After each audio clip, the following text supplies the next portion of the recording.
You know this guy, Charlamagne the God? That's what they call him. I have trouble, I've told you. I can't call him. What's his real name? Leonard something? Leonard McKelvey, I guess is his real name. He was on Andrew Schulz, who's a comedian. He was on his podcast, and they were playing some clips of Colin Kaepernick. Of course, you guys know Colin Kaepernick, former NFL player who went beyond bananas woke.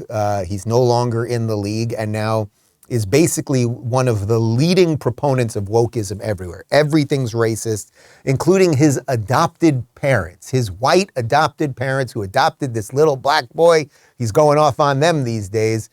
Here are Schulz and McKelvey discussing just that.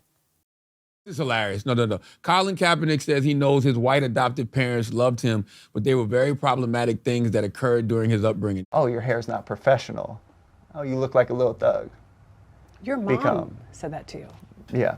And those become spaces where it's like, okay, how do I navigate this situation now? But it also is informed why I have my hair long today. The grown-up version of Eve wanted to go back in time and give young Colin a lot of hugs. And I was really moved and saddened by the level of kind of self-awareness that he had to develop at a very young age. We can go back Oh my God. A parent didn't like their kid's haircut. Never has happened in history. Welcome to being a child and having parents. That's what your mom's saying to you right now. As a black man, Probably. as a black man who used to be a black boy, black teenager, when I had an afro and I was getting cornrows and stuff, same thing happened to me. Same thing happened. And I don't have white parents. Oh my God. I have a black mom and a black dad who did not like that, especially when I started wearing Chuck Taylors and Snoop Dogg had that murder case. Boom. Especially when I was getting in trouble in school, Yes. he made me cut my hair because for whatever reason, me having a big afro and wanting to get cornrows and wearing Chuck Taylors equated to me wanting to be a thug or I'll never be able to get a good job or anything else. Like, I don't think that's something that's exclusive to race. Yeah, but when you see everything through the lens of racism, you're going to find it.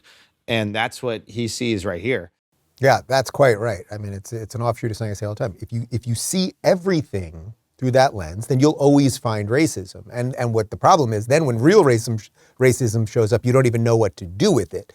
I should note that they have that podcast together, Charlamagne the God and Schulz. That's their co-podcast. I think I said it was Schulz's podcast.